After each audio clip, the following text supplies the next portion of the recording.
श्रीमहालक्ष्म्यै नमः। ॐ हिरण्यवर्णां हरिणीं सुवर्णरजतस्रजां चन्द्रां हिरण्मयीं लक्ष्मीं जातवेदो म आवह। तां म आवह जातवेदो लक्ष्मीमनपगामिनीं यस्यां हिरण्यं विन्देयं गामश्वं पुरुषानहम्। अश्वपूर्वां रथमध्यां हस्तिनादप्रमोदिनीं श्रियं देवीमुपहवये श्रीर्मा देवी जुषतां। कां सोऽस्मितां हिरण्यप्राकारा मार्द्रां ज्वलन्तीं तृप्तां तर्पयन्तीं पद्मे स्थितां पद्मवर्णां तामिहोपभये श्रियम्।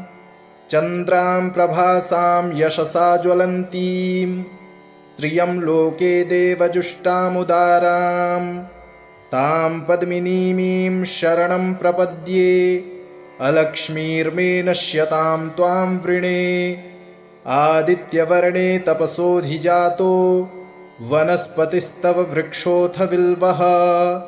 तस्य फलानि तपसानुदन्तु या अन्तरायाश्च बाह्या अलक्ष्मीः। उपैतु मां देवसखः कीर्तिश्च मणिना सह। प्रादुर्भूतोऽस्मि राष्ट्रेऽस्मिन् कीर्तिमृद्धिं ददातु मे। क्षुत्पिपासामलां ज्येष्ठामलक्ष्मीं नाशयाम्यहम्। अभूतिमसमृद्धिं च सर्वां निर्णुद मे गृहात्।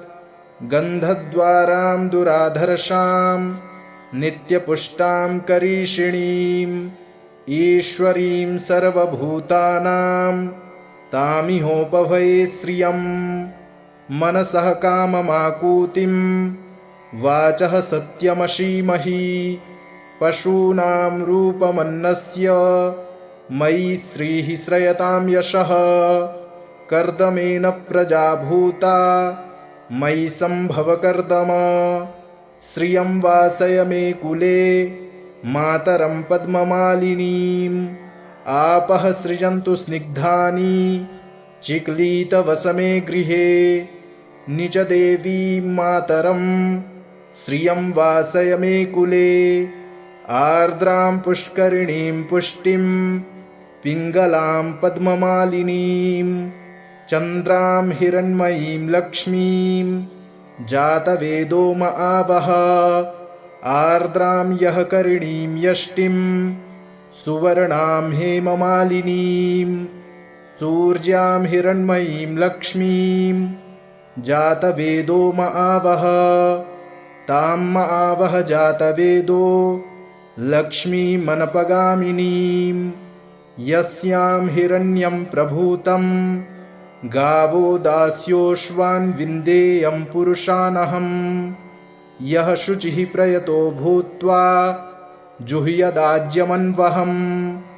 सूक्तं पञ्चदशर्चं च श्रीकामः सततं जपेत्। श्रीनारायणस्तोत्रम् नारायणाय शुद्धाय शाश्वताय ध्रुवाय च भूतभव्यभवेशाय शिवाय शिवमूर्तये शिवयोनेः शिवाद्यायि शिवपूज्यतमाय च घोररूपाय महते युगान्तकरणाय च विश्वाय विश्वदेवाय विश्वेशाय महात्मने सहस्रोदरपादाय सहस्रनयनाय च सहस्रबाहवे चैव सहस्रवदनाय च शुचिस्रवाय महते ऋतुसंवत्सराय च ऋग्यजुःसामवक्त्राय अथर्वशिरसे नमः।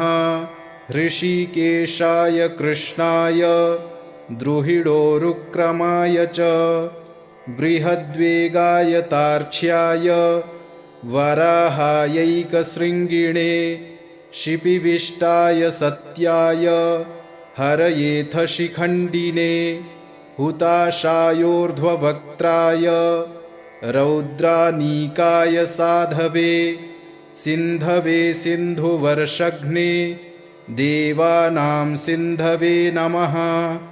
गरुत्मते त्रिनेत्राय सुधर्माय वृषाकृते सम्राडुग्रे संकृतये विरजे संभवे भवे। वृषाय वृषरूपाय विभवे भूर्भुवाय च दीप्तसृष्टाय यज्ञाय स्थिराय स्थविराय च अच्युताय तुषाराय वीराय च समाय च जिष्णवे पुरुहूताय वसिष्ठाय वराय च सत्येशाय सुरेशाय हरयेथ शिखण्डिने बर्हिषाय वरेण्याय वसवे विश्ववेधसे किरीटिने सुकेशाय वासुदेवाय शुष्मिणे बृहद्दुग्ध्यसुषेणाय युग्मे दुन्दुभये तथा भये सखाय विभवे भरद्वाजाभयाय च भास्कराय च चन्द्राय पद्मनाभाय भूरिणे पुनर्वसुभृतत्वाय जीवप्रभविषाय च वषट्काराय स्वाहाय स्वधाय निधनाय च ऋचे च यजुषे साम्ने त्रैलोक्यपतये नमः। श्रीपद्मायात्मसदृशे धरणीधारणे परे सौम्या सौम्यस्वरूपाय सौम्ये सुमनसे नमः। विश्वाय च सुविश्वाय विश्वरूपधराय च केशवाय सुकेशाय रश्मिकेशाय भूरिणे हिरण्यगर्भाय नमः। सौम्याय वृषरूपिणे नारायणाग्र्यवपुषे पुरुहूताय वज्रिणे वर्मिणे वृषसेनाय धर्मसेनाय रोधसे मुनये ज्वरमुक्तायै ज्वराधिपतये नमः। अनेत्राय त्रिनेत्राय पिङ्गलाय विडूर्मिणे तपोब्रह्मनिधानाय युगपर्यायिणे नमः। शरणाय शरण्याय शक्तेष्टशरणाय च नमः। सर्वभवेशाय भूतभव्यभवाय च पाहि मां देवदेवेश कोऽप्यजोऽसि सनातनः। एवं गतोऽस्मि शरणं शरण्यं ब्रह्मयोनिनां स्तव्यं स्तवं स्तुतवतस्तत्तमो मे प्रणश्यत। ॐ हिरण्यवर्णां हरिणीं सुवर्णरजतस्रजां चन्द्रां हिरण्मयीं लक्ष्मीं जातवेदो म आवह। तां म आवह जातवेदो लक्ष्मीमनपगामिनीं यस्यां हिरण्यं विन्देयं गामश्वं पुरुषानहम्। अश्वपूर्वां रथमध्यां हस्तिनादप्रमोदिनीं श्रियं देवीमुपहवये श्रीर्मा देवी जुषतां। कां सोऽस्मितां हिरण्यप्राकारा मार्द्रां ज्वलन्तीं तृप्तां तर्पयन्तीं पद्मे स्थितां पद्मवर्णां तामिहोपभये श्रियं। चन्द्रां प्रभासां यशसा ज्वलन्तीं श्रियं लोके देवजुष्टामुदारां तां पद्मिनीमीं शरणं प्रपद्ये। अलक्ष्मीर्मे नश्यतां त्वां वृणे आदित्यवर्णे तपसोऽधिजातो वनस्पतिस्तव वृक्षोऽथ बिल्वः। तस्य फलानि तपसानुदन्तु या अन्तरायाश्च बाह्या अलक्ष्मीः। उपैतु मां देवसखः कीर्तिश्च मणिना सह प्रादुर्भूतोऽस्मि राष्ट्रेऽस्मिन् कीर्तिमृद्धिं ददातु मे क्षुत्पिपासामलां ज्येष्ठा मलक्ष्मीं नाशयाम्यहम् अभूतिमसमृद्धिं च सर्वां निरुद्ध मे गृहात् गन्धद्वारां दुराधर्षां नित्यपुष्टां करीषिणीम् ईश्वरीं सर्वभूतानां तामिहोपभये श्रियं मनसः काममाकूतिं वाचः सत्यमशीमहि पशूनां रूपमन्नस्य मयि श्रीः श्रयतां यशः कर्दमेन प्रजा भूता मयि सम्भव कर्दम श्रियं वासय मे कुले मातरं पद्ममालिनीम् आपः सृजन्तु स्निग्धानि चिक्लीतवसमे गृहे निजदेवीं मातरं श्रियं वासय मे कुले आर्द्रां पुष्करिणीं पुष्टिं पिङ्गलां पद्ममालिनीं चन्द्रां हिरण्मयीं लक्ष्मीं जातवेदो म आवह आर्द्रां यः करिणीं यष्टिं सुवर्णां हेममालिनीं सूर्यां हिरण्मयीं लक्ष्मीं जातवेदो म आवह तां म आवह जातवेदो लक्ष्मीमनपगामिनीं यस्यां हिरण्यं प्रभूतं गावो दास्योश्वान् विन्देयं पुरुषानहम् यः शुचिः प्रयतो भूत्वा जुह्यदाज्यमन्वहम् सूक्तं पञ्चदशर्चं च श्रीकामः सततं जपेत् नारायणाय शुद्धाय शाश्वताय ध्रुवाय च भूतभव्यभवेशाय शिवाय शिवमूर्तये शिवयोनेः शिवाद्यायि शिवपूज्यतमाय च घोररूपाय महते युगान्तकरणाय च विश्वाय विश्वदेवाय विश्वेशाय महात्मने सहस्रोदरपादाय सहस्रनयनाय च सहस्रबाहवे चैव सहस्रवदनाय च शुचिस्रवाय महते ऋतुसंवत्सराय च ऋग्यजुःसामवक्त्राय अथर्वशिरसे नमः ऋषिकेशाय कृष्णाय द्रुहिडोरुक्रमाय च बृहद्वेगाय तार्क्ष्याय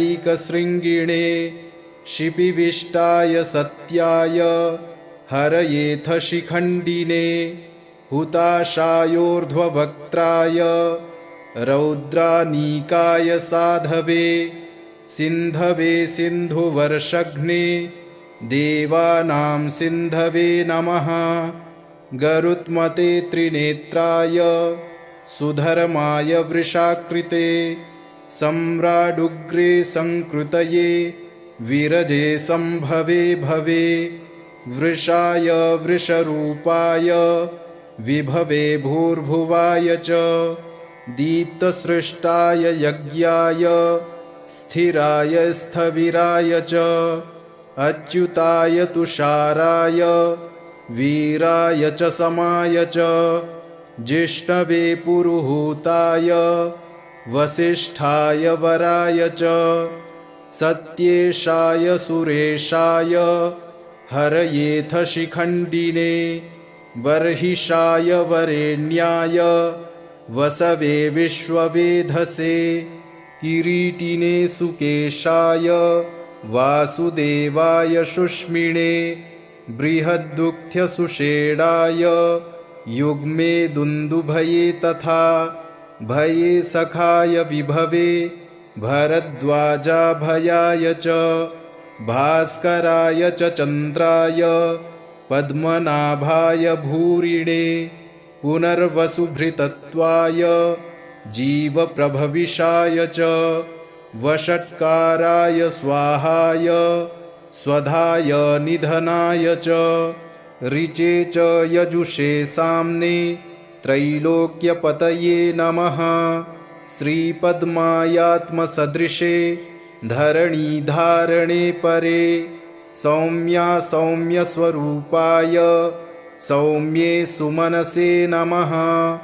विश्वाय च सुविश्वाय विश्वरूपधराय च केशवाय सुकेशाय रश्मिकेशाय भूरिणे हिरण्यगर्भाय नमः। सौम्याय वृषरूपिणे नारायणाग्र्यवपुषे पुरुहूताय वज्रिणे वर्मिणे वृषसेनाय धर्मसेनाय रोधसे मुनये ज्वरमुक्तायै ज्वराधिपतये नमः। अनेत्राय त्रिनेत्राय पिङ्गलाय विडूर्मिणे तपोब्रह्मनिधानाय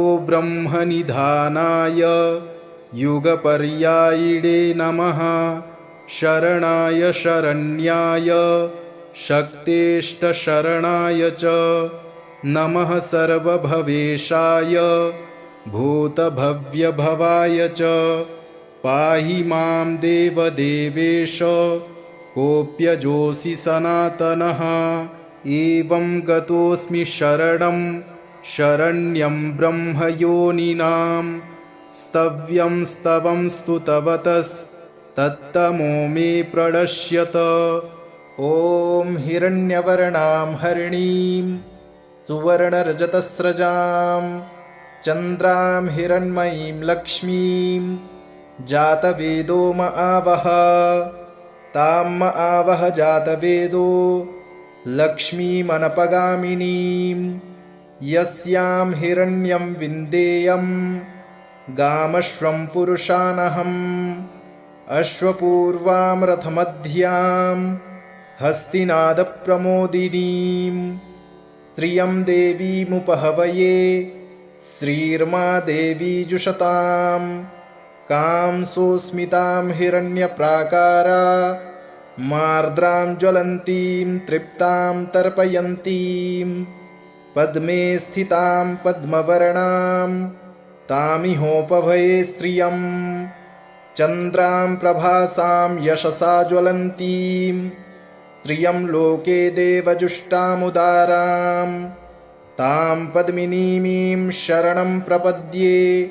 अलक्ष्मीर्मे नश्यतां त्वां वृणे आदित्यवर्णे तपसोऽधिजातो वनस्पतिस्तव वृक्षोऽथ बिल्वः। तस्य फलानि तपसानुदन्तु या अन्तरायाश्च बाह्या अलक्ष्मीः। उपैतु मां देवसखः कीर्तिश्च मणिना सह। प्रादुर्भूतोऽस्मि राष्ट्रेऽस्मिन् कीर्तिमृद्धिं ददातु मे। क्षुत्पिपासामलां ज्येष्ठामलक्ष्मीं नाशयाम्यहम्।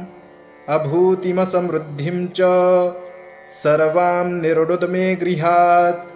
गन्धद्वारां दुराधर्षां नित्यपुष्टां करीषिणीं ईश्वरीं सर्वभूतानां तामिहोपभये श्रियं। मनसः काममाकूतिं वाचः सत्यमशीमहि। पशूनां रूपमन्नस्य मयि श्रीः श्रयतां यशः। कर्दमेन प्रजा भूता मयि सम्भव कर्दम।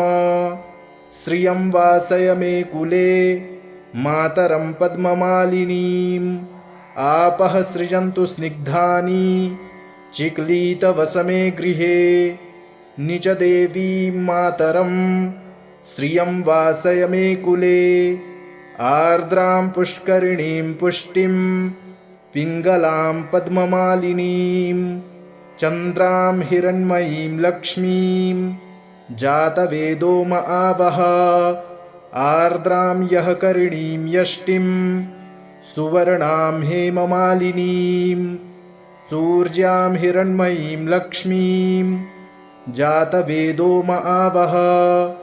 तां म आवह जातवेदो लक्ष्मीमनपगामिनीं यस्यां हिरण्यं प्रभूतं गावो दास्योश्वान् विन्देयं पुरुषानहं यः शुचिः प्रयतो भूत्वा जुह्यदाज्यमन्वहम् सूक्तं पञ्चदशर्चं च श्रीकामः सततं जपेत् नारायणाय शुद्धाय शाश्वताय ध्रुवाय च भूतभव्यभवेशाय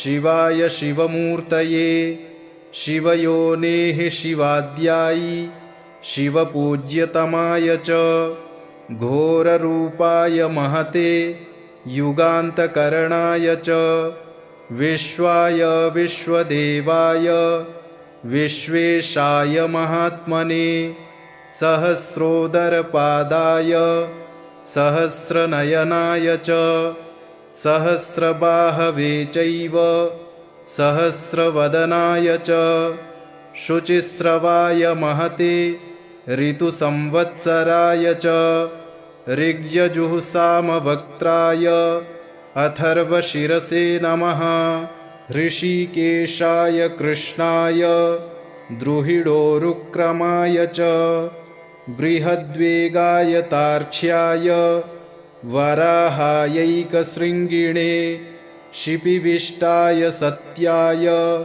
हरयेथ शिखण्डिने हुताशायोर्ध्ववक्त्राय रौद्रानीकाय साधवे सिन्धवे सिन्धुवर्षघ्ने देवानां सिन्धवे नमः गरुत्मते त्रिनेत्राय सुधर्माय वृषाकृते सम्राडुग्रे संकृतये विरजे संभवे भवे वृषाय वृषरूपाय विभवे भूर्भुवाय च दीप्तसृष्टाय यज्ञाय स्थिराय स्थविराय च अच्युताय तुषाराय वीराय च समाय च जिष्णवे पुरुहूताय वसिष्ठाय वराय च सत्येशाय सुरेशाय हरयेथ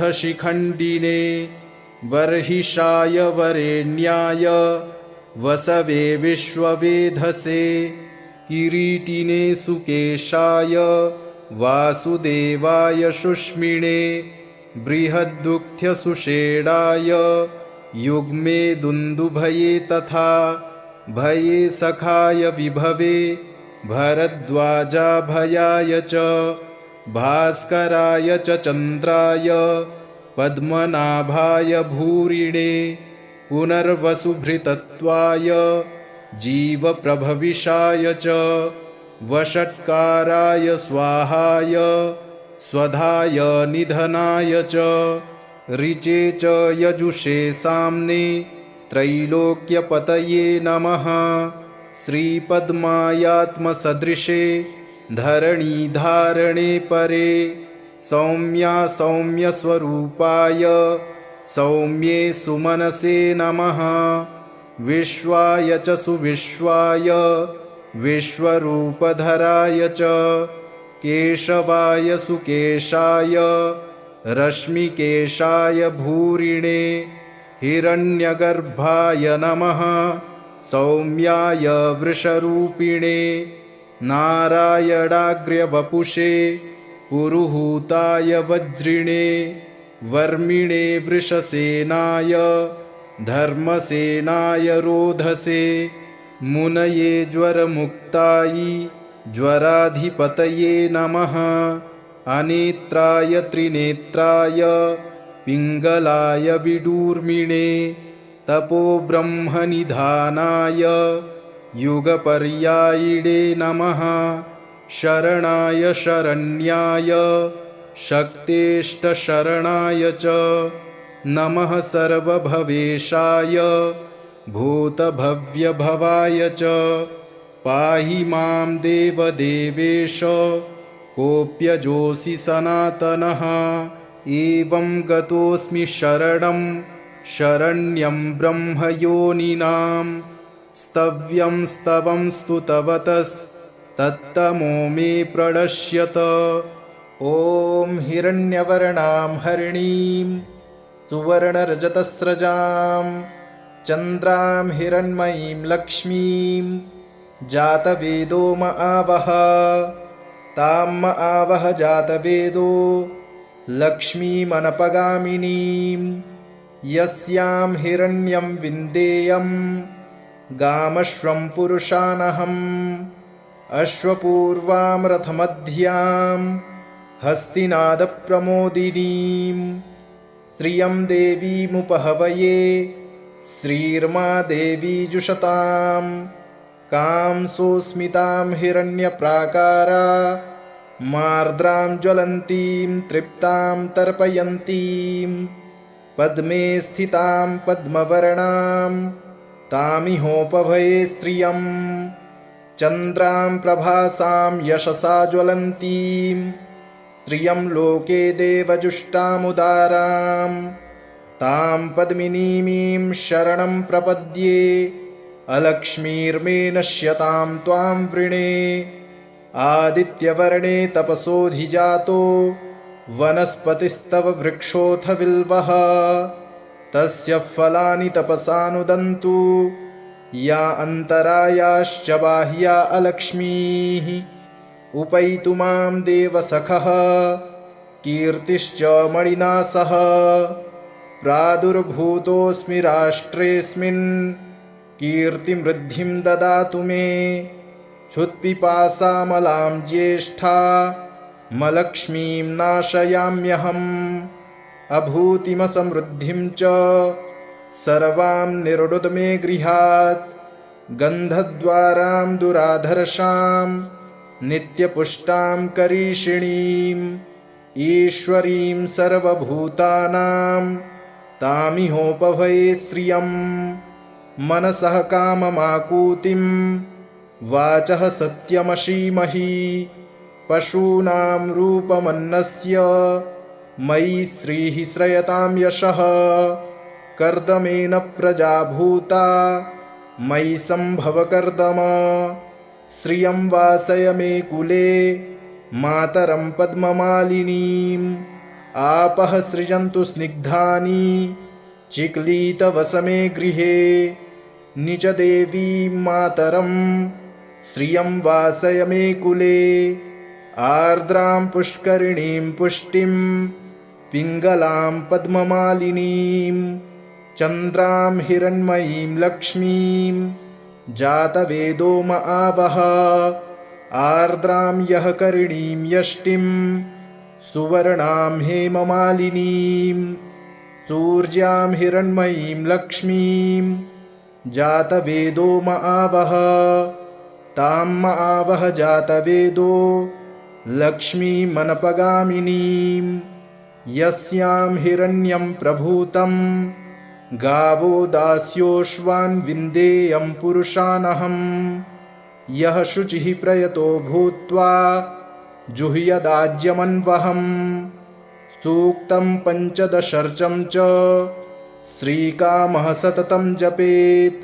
नारायणाय शुद्धाय शाश्वताय ध्रुवाय च भूतभव्यभवेशाय शिवाय शिवमूर्तये शिवयोनेः शिवाद्यायि शिवपूज्यतमाय च घोररूपाय महते युगान्तकरणाय च विश्वाय विश्वदेवाय विश्वेशाय महात्मने सहस्रोदरपादाय सहस्रनयनाय च सहस्रबाहवे चैव सहस्रवदनाय च शुचिस्रवाय महते ऋतुसंवत्सराय च ऋग्यजुःसामवक्त्राय अथर्वशिरसे नमः। ऋषिकेशाय कृष्णाय द्रुहिडोरुक्रमाय च बृहद्वेगाय तार्क्ष्याय वराहायैकशृङ्गिणे शिपिविष्टाय सत्याय हरयेथ शिखण्डिने हुताशायोर्ध्ववक्त्राय रौद्रानीकाय साधवे सिन्धवे सिन्धुवर्षघ्ने देवानां सिन्धवे नमः। गरुत्मते त्रिनेत्राय सुधर्माय वृषाकृते सम्राडुग्रे संकृतये विरजे संभवे भवे। वृषाय वृषरूपाय विभवे भूर्भुवाय च दीप्तसृष्टाय यज्ञाय स्थिराय स्थविराय च अच्युताय तुषाराय वीराय च समाय च जिष्णवे पुरुहूताय वसिष्ठाय वराय च सत्येशाय सुरेशाय हरयेथ शिखण्डिने बर्हिषाय वरेण्याय वसवे विश्ववेधसे किरीटिने सुकेशाय वासुदेवाय शुष्मिणे बृहद्दुःख्यसुषेणाय युग्मे दुन्दुभये तथा भये सखाय विभवे भरद्वाजाभयाय च भास्कराय च चन्द्राय पद्मनाभाय भूरिणे पुनर्वसुभृतत्वाय जीवप्रभविषाय च वषट्काराय स्वाहाय स्वधाय निधनाय च ऋचे च यजुषे साम्ने त्रैलोक्यपतये नमः। श्रीपद्मायात्मसदृशे धरणीधारणे परे सौम्या सौम्यस्वरूपाय सौम्ये सुमनसे नमः।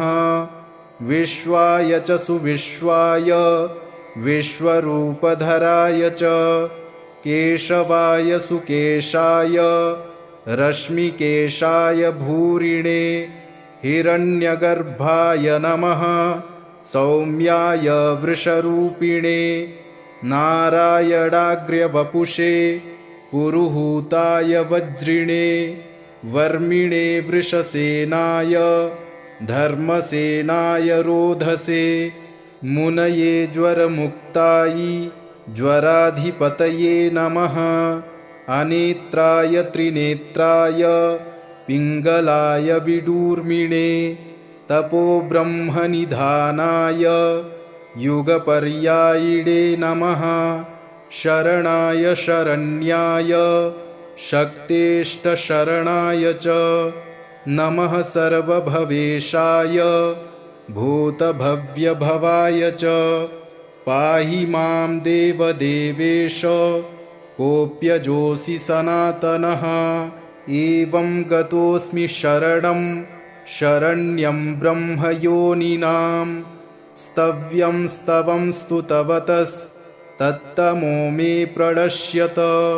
ॐ हिरण्यवर्णां हरिणीं सुवर्णरजतस्रजां चन्द्रां हिरण्मयीं लक्ष्मीं जातवेदो म आवह। तां म आवह जातवेदो लक्ष्मीमनपगामिनीं यस्यां हिरण्यं विन्देयं गामश्वं पुरुषानहम्।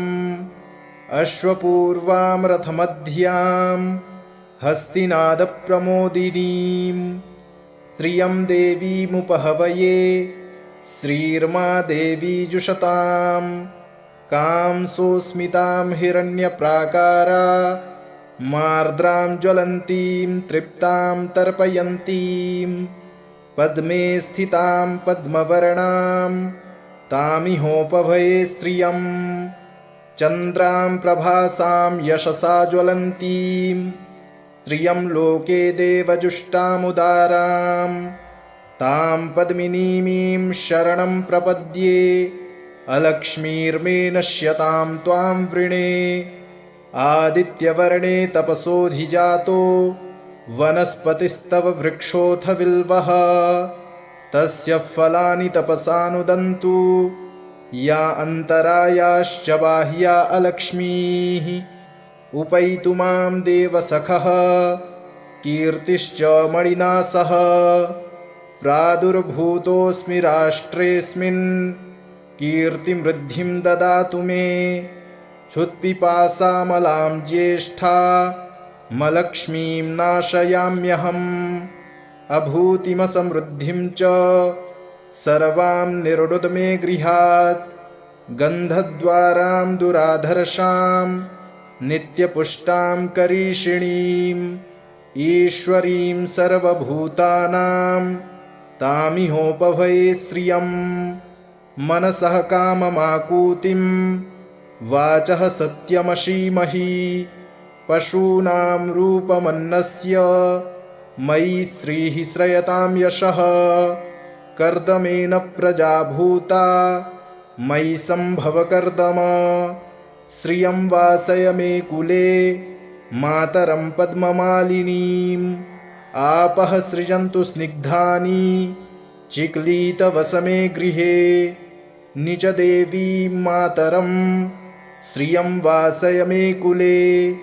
आर्द्रां पुष्करिणीं पुष्टिं पिङ्गलां पद्ममालिनीं। चन्द्रां हिरण्मयीं लक्ष्मीं जातवेदो म आवह। आर्द्रां यः करिणीं यष्टिं सुवर्णां हेममालिनीं। सूर्यां हिरण्मयीं लक्ष्मीं जातवेदो म आवह। तां म आवह जातवेदो लक्ष्मीमनपगामिनीं। यस्यां हिरण्यं प्रभूतं गावो दास्योश्वान् विन्देयं पुरुषानहम्।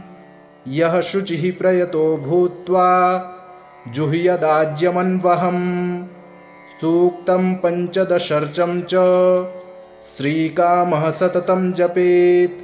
नारायणाय शुद्धाय शाश्वताय ध्रुवाय च भूतभव्यभवेशाय शिवाय शिवमूर्तये। शिवयोनेः शिवाद्यायि शिवपूज्यतमाय च घोररूपाय महते युगान्तकरणाय च विश्वाय विश्वदेवाय विश्वेशाय महात्मने सहस्रोदरपादाय सहस्रनयनाय च सहस्रबाहवे चैव सहस्रवदनाय च शुचिस्रवाय महते ऋतुसंवत्सराय च ऋग्यजुःसामवक्त्राय अथर्वशिरसे नमः।